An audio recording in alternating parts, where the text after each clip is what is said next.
Good morning. So now I have another type spread that I use on occasion. So usually when I use this spread, it's kind of like when we're trying to delve deeper into a reading. So I'm doing a reading and they go, oh, well, what about XYZ? So, or what does that mean? What does that card mean? And I call it a funnel reading. I don't know. I needed something that gave me a little more to go on. So the three cards at the top would be like kind of the situation itself, and you can read into the situation. So let's say you get, I don't know, the Tower. What does that mean? So you're in a reading and you get the Tower. What does this mean? So then I go, okay, well, let's do this reading. Or you know what? I have one more question. What happens? What's happening with my business as far as, a very specific thing, because this is a very specific reading. The reason why I call it funnel is because it takes the situation, comes down, and then this is the bottom is the outcome. So that's why I call it the funnel. And it's kind of like, this is the situation overall. The three cards kind of give us, this is kind of where it's at right now. As it moves forward, it gets to the next two cards. This is the next, I don't know, in the near future. And then I try not to go too far out. And then again, this is kind of what the outcome would be at the bottom. But it makes me feel like I can take this information and just funnel it down. And that's why I came up with it. And it came up totally during a reading. I said, you know what? I'm going to do this. And I like it because I personally like it. So I wanted to kind of give you an idea on this. So the three cards at the top, we have the Devil, the Hierophant, and then the Nine of Pentacles. To me, that speaks of like having commitment issues. Someone, is really like dealing with a commitment issue because they are very independent. They'd like to go with the flow overall. That Nine of Pentacles reminds me of going with the flow. And the Hierophant really is about, commitment and giving back. But the Devil speaks to me of something holding someone back, kind of holding them hostage. There's something there that makes them not want to commit to something, or commit. I mean, I'm really getting that strongly. And then, but I would say too that right now they're in a place of, they are super independent and they're, they feel like they have everything that they need, but because I see the Devil, I don't believe that to be true. It's not completely true. So there is this thing, there's this commitment that's kind of like, should I not? What should I do? And then they've got the Nine of Pentacles. Now it does lead down to the Magician and the Seven of Wands. Now the Magician can be, I've got all the tools, I've got everything I need, I can do this, I've got the magic, I've got the power. But in this case, I don't really see it that way. I've got the Seven of Wands sitting here next to it. And the Seven of Wands is a lot about defending yourself. He's standing on the rock. He's got this lion. Is he defending something that's real or not? Because the lion has a mask on it. And that's a good question. What is he defending? And does he need to defend that? So what is this Magician? That's the way I was like, what's going to happen here with this Magician? Is it saying that, someone's going to come in that's a trickster and you got to defend your position? Or is it you've got everything you need, so be sure to defend your position? I would say it probably depends on everything else you were doing. What was the talk? What else is the court? Have anything else to say? And by your gut. My first look, that's what I came up with. I thought that they were like defending themselves against someone that might be trying to trick them, or trick them, not being true or real.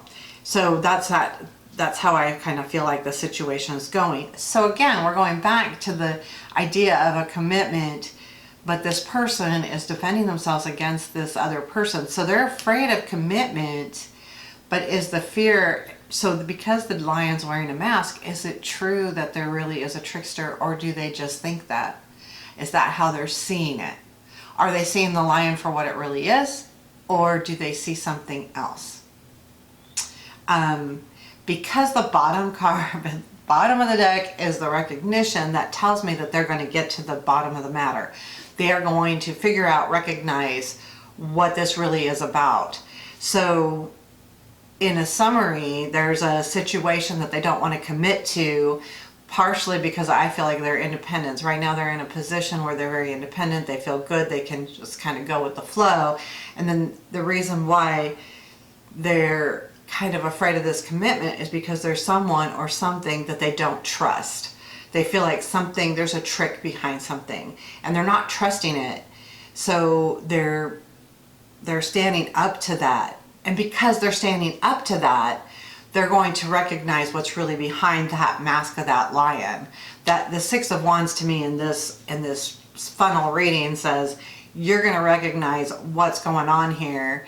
And you could pull more cards and say, okay, I don't have the deck handy, so I'm not going to pull more cards. But what is it? Like, you could say, okay, so we know now that you're going to recognize it. Where does that lead from here? Or depending on what the question was to begin with, that might be all you need, because this could be strictly a question of, should I go out with this guy? Should I go out with this girl? Should I make this date? Should I take this job? The commitment of a job, there's something funky about this commitment that you don't want to do. And I would say if it was something like that the devil might be being addicted to something else, like maybe their new job, they can work from home and they're addicted to that, not being able to have to get up and drive into work, and then all of a sudden this new job they're going to have to, but they're used to being independent, and now they're going to take this new job and they're going to have to ask for help on occasion and not be as independent. And then but at the same time they're worried, is this job a real true job? Like, what's going on here? Is someone just lighting my fire and telling me that I'm going to have all of these things and it's going to be all of that, or is it you're tricking me and it's really not, and you're just giving me a bunch of air? And then the recognition of understanding, you're going to know. And sometimes the answers, so like a querent can be looking for a specific answer. Well, sometimes the tarot doesn't, and spirit does not want the querent to know ahead of time. They need to go through this. They need to have this moment of identifying this, is it a trick or not? Because if you tell them and let's say you're wrong, then they're not going to take the job, or they do take the job. Either way, it's got to be a decision that they make at the time. It's one of those things where, you could say this is one of those things where spirit goes, no, you're going to find out and you're going to understand and you're going to do the right thing, because it's the Six of Wands at the end. So you could definitely, give them that. You're going to make the right decision because you're going to recognize it and it's going to go the way it needs to go. So there you have it. That I call the funnel reading. You can do it however you want. I use it a lot when I'm just trying to, usually when I'm working with a client specifically and we're going back and forth, or I have a friend that says, hey, what about this situation? I might use this spread then, because it's a quick way to get to an overall answer. And again, you can go out, you can clarify, what does this six mean? What does that devil mean? You can always do the clarifications. I don't do clarifications a lot because I've never really been taught that. So when I do a clarification, I just say, can you give me more information on this devil? And I pull a couple cards, one card, and then again, I do tend to go to a red or white deck when I clarify, because if I'm using one of these decks like this Black Cat Tarot, where the pictures are a little different and I get a little different feeling from them and I'm not quite understanding it, or doesn't, and maybe I am understanding it, I'm just second guessing myself, and then the red or white will go, oh, yeah, you're right on, or you know what, it's this direction or that direction. So that is the funnel reading, and that is the Black Cat Tarot.